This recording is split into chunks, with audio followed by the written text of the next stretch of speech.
እኮ ስጠይቀኝ ሁሉንም ሚስጥር ያናለ እንደምነግርሽ። ኧረ እባክሽ ቆይ ደግሞ ስንት ሚስጥር አልናገርም እንዳልሽኝ ረሳሽው እንዴ? ምን ናታ ምን ብሎ እንደጻፈልኝ ነው ያልነገርኩሽ? ሌላ ምን የደበቅኩሽ ነገር አለ እንዴ? ቀጣይ የት እንደተወለድሽ የት እንዳደግሽ እዚህ ቤት እንዴት እንደመጣሽ ምንም እኮ የነገርሽ ነገር የለም። ተይ እባክሽ አሁን እሱ ምን ይሰራልሻል? ሰላም ምንስ ባይሰራልኝ ስጠይቅሽ ታዲያ መናገር አልነበረብሽም? አዎ ግን ሰላም የሚነገር ነገር አይደለም ማለት። አዎ ጀመርኩ ነግሬሻለሁ። አባቴ ድሬዳዋ ነው፣ ዳራቼ ደግሞ አውዚ እንደወርዶ ነው ያመጣ። እንዴ ዳጣ ይህንን እኮ ውሸት ነው ብለሽኝ ነበር። አንቺ ልጅ ግን ተዋሻለሽ ማለት ነው ወይስ? እኔ እመክራታለሁ አልኩህ እኮ ምን አለበት ለዛሬ ብታልፋት። ማርታ ሂጂና ብገል አስገቢልኝ አልኩሽ። አይደለም ቆይ እሺ እንዳታስደነግ ማለት እሺ እንዳትጎዳት በቃ ውጪና አስገቢልኝ አልኩሽ። እሺ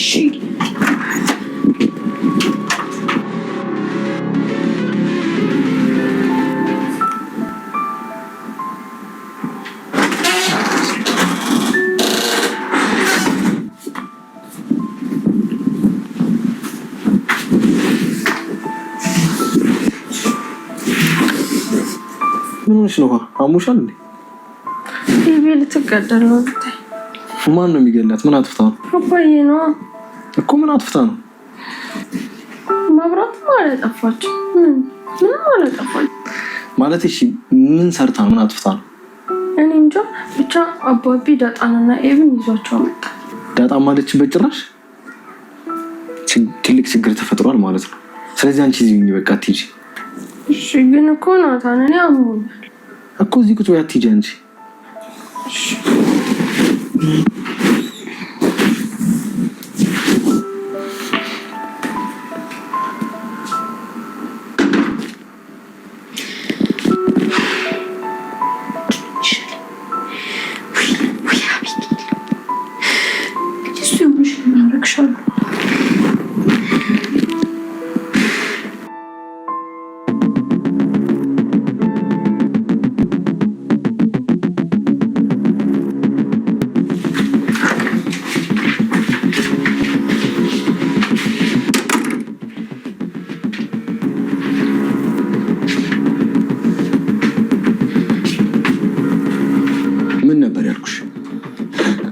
አባዬ የዛሬ ምቼ ይቅርታ አድርግልኝ። መልሽልኝ። ምን ነበር ያልኩሽ?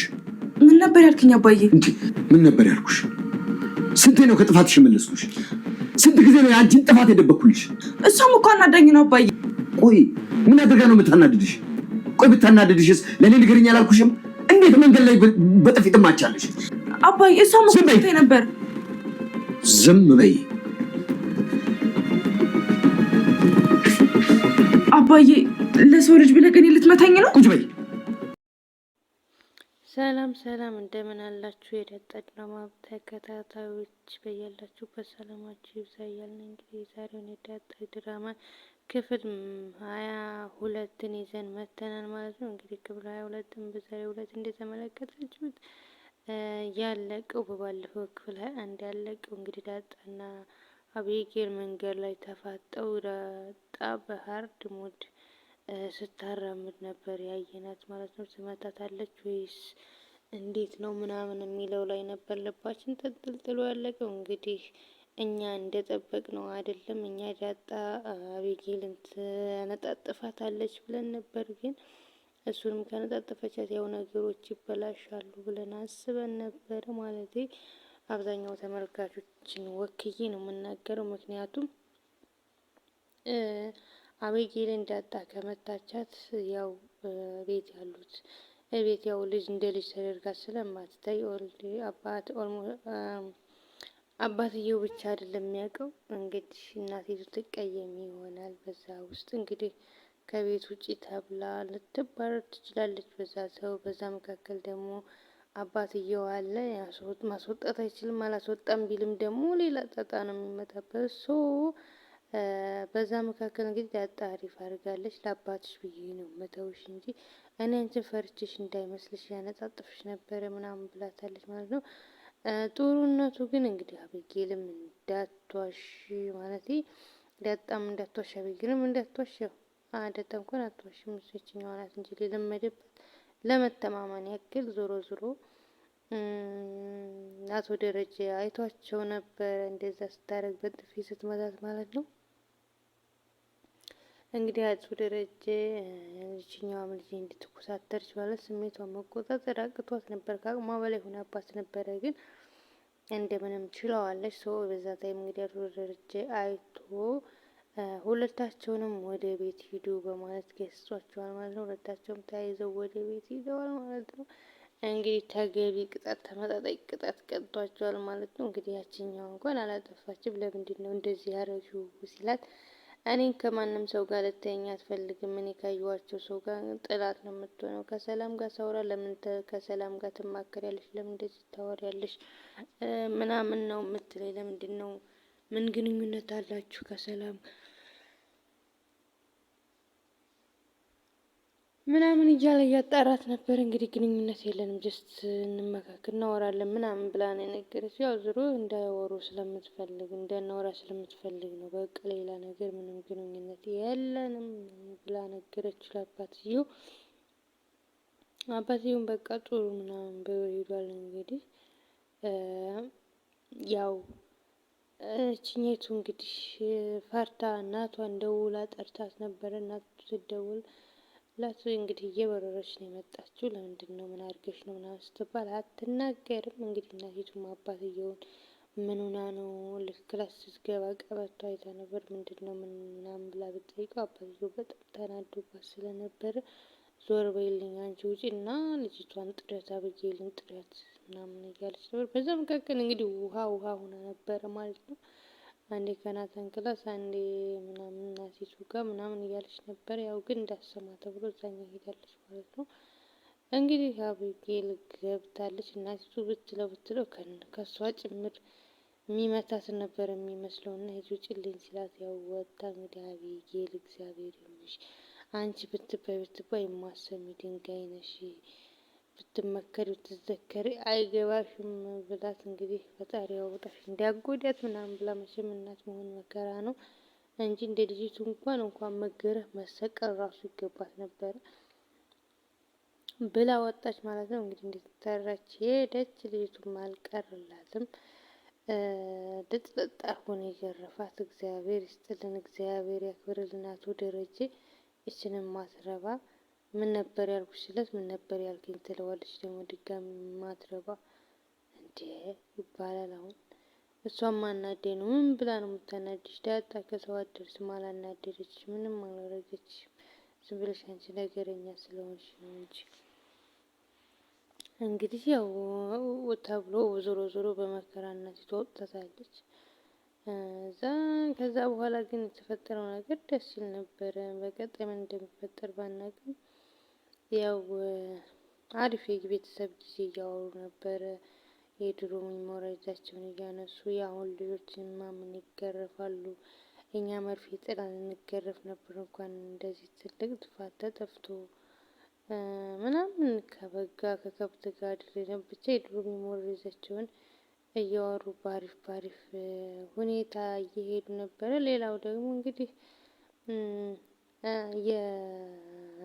የማን ነው ስሟ የሰላምዬ ማርገዝ ነው። እንግዲህ ሰላምዬ ማርገዝ እንደፈራ ነው እኛ ተመልካቾቹ አልቀረም እንደፈራ ነው ከአቶ ደረጀ መሆኑ ነው። አቶ ደረጀ እንግዲህ ማርቲ ወደ ዱባይ በሄደችበት ታይም የሆነ ታይም ላይ ሰክሮ ነበረ። በዛን ታይም በርስ ከፍትለት እንግዲህ እየተናገረ ነበር። የወጣው ንግግሩ ሁሉ ማርቲ እያለ ነበር የተነጋገረው እና ያቺ ልጅቷ ማርቲ እንግዲህ ሰላም አጋጣሚውን ተጠቅማ ለማርገዝ ሞክራለች። ግን እንደዚህ አይደረግም።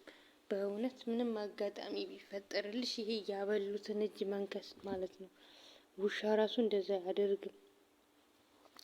እንደ አምናሽ ብትሄድ እንዴት እንደዚህ ታደርጊያለሽ? የምር በጣም ነው የሚያስጠላ። ማርቲ ማለት ማርቲ አሁን አንቺን እንደ ልጅ እንደ እህት ምናምን ነው የምታይሽ። ግን አንቺ ከጀርባ ሆነሽ አትከሽም ማለት ልጅን የሚያክል ነገር ተደብቆ አይቀርልሽም። ዘር መተካትሽ እንዳለ ሆኖ ኦኬ፣ አዎ ጥሩ ነው፣ መተካት አለብሽ።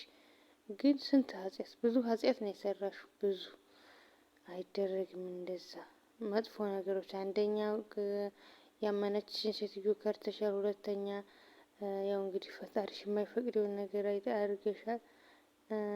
ብቻ ሶስተኛ ደግሞ የሰው ቤተሰብ ትበጠብጫለሽ። አሁን ቢደበቅ አንድ ቀን መውጣቱ አይቀርም፣ ልጅ አይደበቅም። እና ያንን አጋጣሚ ቢያንስ እሱ ራሱ አስገድዶ ለማድረግ ቢሞክር ራሱ አንቺ እምቢ ብለሽ የእሷን ውለታ ምናምን የእሷን ነገር አስታውሰሽ መተው ነበረብሽ። ምን ያክል ትልቅ ቤተሰብ እንደሆነ፣ ለምን ያክል ጊዜ የተገነባ እንደሆነ፣ በምን ያክል ውጣ ውረድ ውስጥ አሳልፎ ይህን ትዳር ውስጥ እንዳገኙት አንቺ ሳትሆኚ እነሱ ናቸው የሚያውቁት። እና ብዙ አመትም ኖረሻል እነሱ ጋር። ግን እኔ በዚህ በኩል ሰላምዬ ጥሩ አላደረግሽም። እውነት እንዴት እንደዚህ ማለት እኔ የሆነ በቃ የሆነ በሌላ መልኩ ነበር የጠበቅኩት። ግን ይሄ በጣም የሚያስጠላ፣ በጣም ነው የሚይዘው። እና እንዴት እንደዚህ ይደረጋል? አንድ ሰው ታሞ እንደዚህ ያርግ ሲባል ማቲ ሲል አሁን አንቺ ሳትሆኚ ማለት እሱ ሳይሆን አንቺ ነሽ ደፈርሽ የሚባለው። ኧረ በጣም ነው የሚቀፈው የምር። አሁን እንትና ስትሰማ ምን ትላለች? እትዬ ስትሰማ ምን ትላለች? ደግሞ ትፈቅድልኝ ሆነ ትቆጥርልኝ ሆነ ኃጢአት ታደርግብኝ ሆነ ድብና አድርጎ ነው ኃጢአት የሚያደርግብሽ እያወቅሽ አጥፍተሽ ደግሞ የምር አይደረግም። ድራማ ነው አይነው፣ ግን ላይክስ በሪል ላይ የተመሰረተ ወይም ሊሆን የሚችል ነው እንግዲህ አይደል? ግን እንደዚህ መደረግ የለበትም ነበረ። በያላችሁበት ሰላማችሁ ይብዛ። ላይክ፣ ሼር፣ ሰብስክራይብ አድርጉ። በቀጣይ ምን እንደሚፈጠር ደግሞ ክፍል 23 ይዤላችሁ እመጣለሁ። ባይ